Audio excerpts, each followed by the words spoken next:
Nike store getting looted.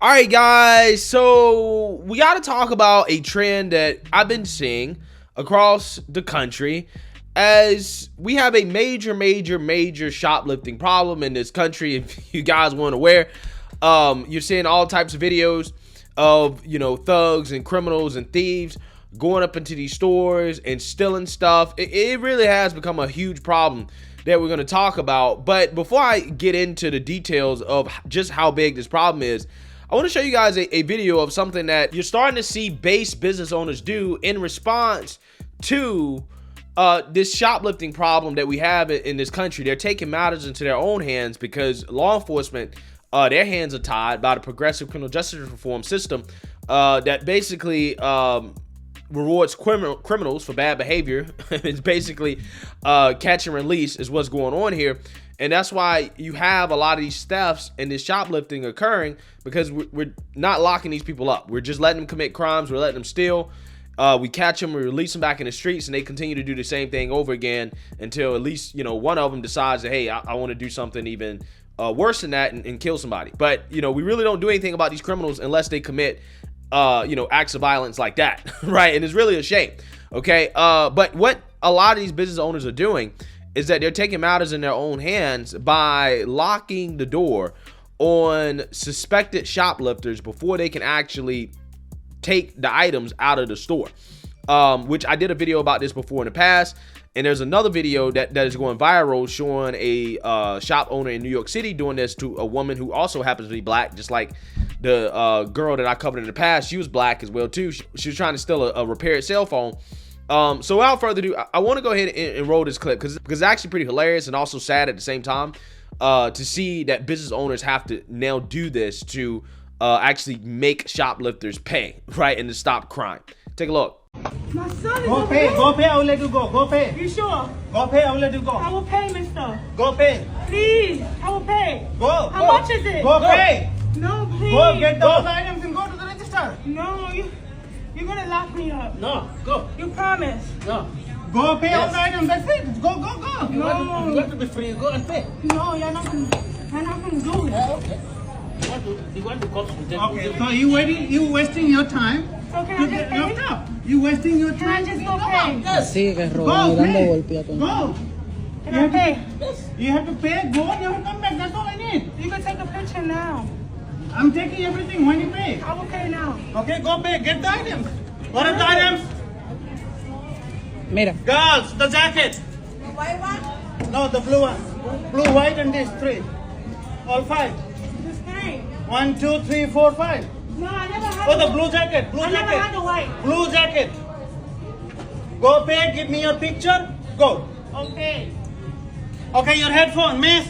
Yes. Your headphone. Thank Okay. you.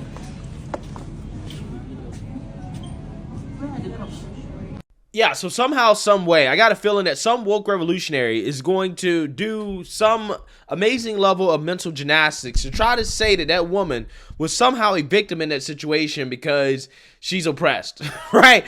I'm pretty sure that that's how it works, right? That is what they're going to do. But again, shout out to that business owner, right? Who, did what he had to do. It's a shame he had to do it, but he had to lock the door. He had to actually lock the door and stop the woman from leaving with stolen items, okay? Because for whatever reason, this is what is happening in this country, and it's happening at an unprecedented scale.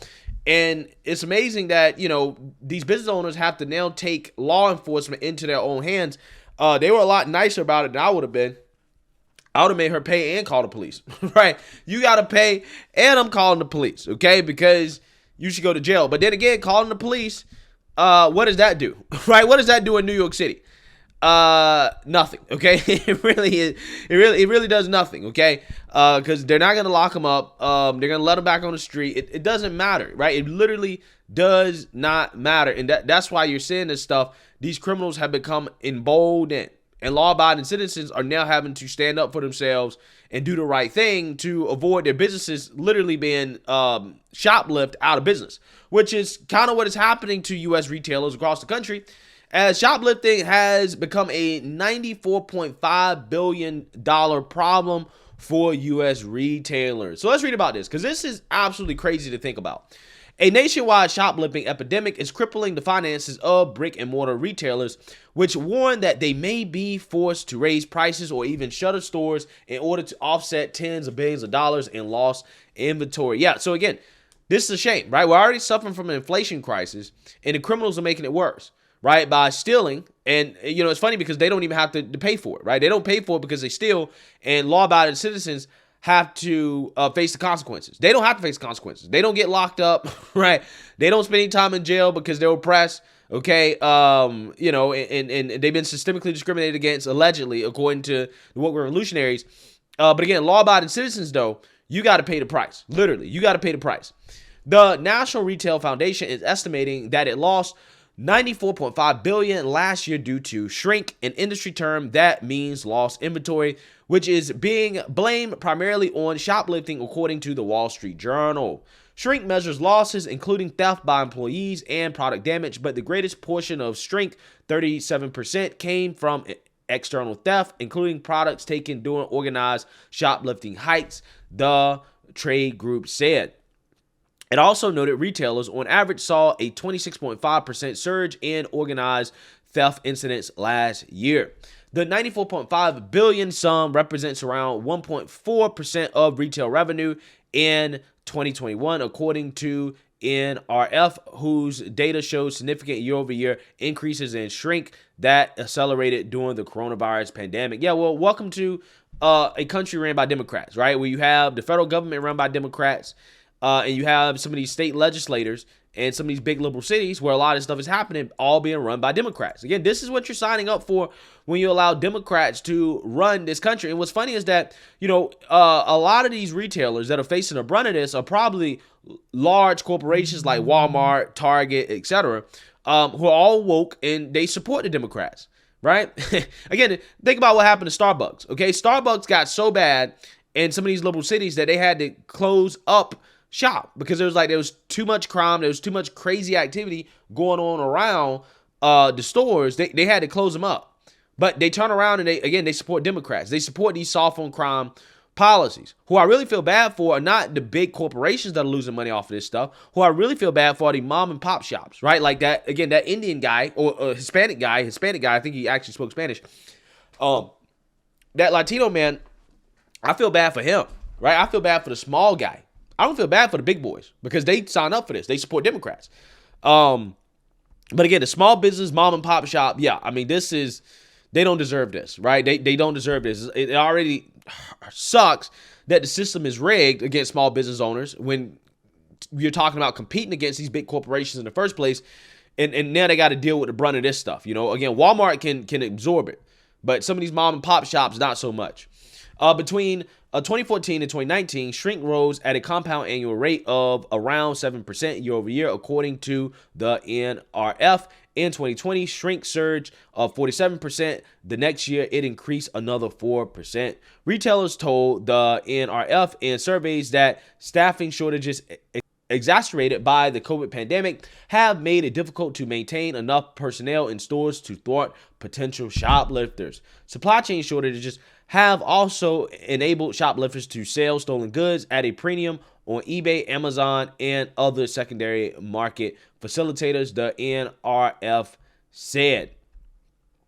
Target said theft contributed significantly to more than $400 million drop in gross profit during the first 3 quarters of its fiscal year compared to the previous year. The retail chain said it expects a $600 million loss for the full fiscal year compared to last year. In an interview with CNBC earlier this month, Walmart CEO Doug McMillon noted that theft at Walmart was higher than it has been historically and that it could lead to higher prices and store closures if it persists. Well, again, these same corporations, they tend to be woke, right? They tend to be woke. They tend to align with Democrats. And again, this is what you get. This is exactly what you get. You know, again, I don't feel too bad for the Targets and the Walmarts of the world, but I do feel bad for the mom and pop shops. Meanwhile, Joe Parisi, president and chief operating officer of New York City grocery chains, the Aganastios and Gristedes, said the chains are fighting increased costs from higher levels of organized crime, and they've had to double the security guards at stores from a year ago. Walgreens, Best Buy, and Home Depot have also pointed out similar problems. Retailers did manage to score a victory this week when the House approved a $1.7 trillion funding package that includes a provision that would force Amazon, Facebook, and other online marketplaces to verify high-volume sellers. The bill, called the Inform Act, also seeks to combat sales of counterfeit goods and dangerous products by compelling online marketplaces to verify different types of information, including bank account, tax ID, and contact details for sellers who make at least 200 unique sales and earn a minimum of $5,000 in a given year. The bill is expected to gain passage in the Senate on Friday. Yeah, well, I'm not sure how this helps when it comes to, small criminals, right? I can see how this helps when it comes to organized heists, right? Like organized activity where you have big gangs of people that go in and they take this stuff and then they go back online and sell it. I can see how it would help with that. I don't see how it would help with the one-offs, right? The random women that go in and try to steal stuff, right? I don't see how it's going to help with that. Amazon, eBay, and Etsy had initially opposed the verification bill, saying that it would damage seller privacy and favor brick-and-mortar retailers over their online competitors. The online marketplaces later threw their support behind the legislation after some changes, including modifications to limit the amount of sellers who disclose their contact information to customers to those making $20,000 or more in annual revenue. Yeah, okay, so, this is a big problem, right? It's a huge problem. And it's unfortunate that small business owners have to take matters into their own hands to, save their stores, to save their businesses, because law enforcement, who is being handcuffed by, Democrat politicians, can't really do their jobs and lock these people up. It really is sad, okay, the state of affairs that a lot of these liberal cities are in. But hey, you get what you vote for. Let me know what you guys think. Make sure you like, comment, and subscribe. Most importantly, share a Black conservative perspective. Peace.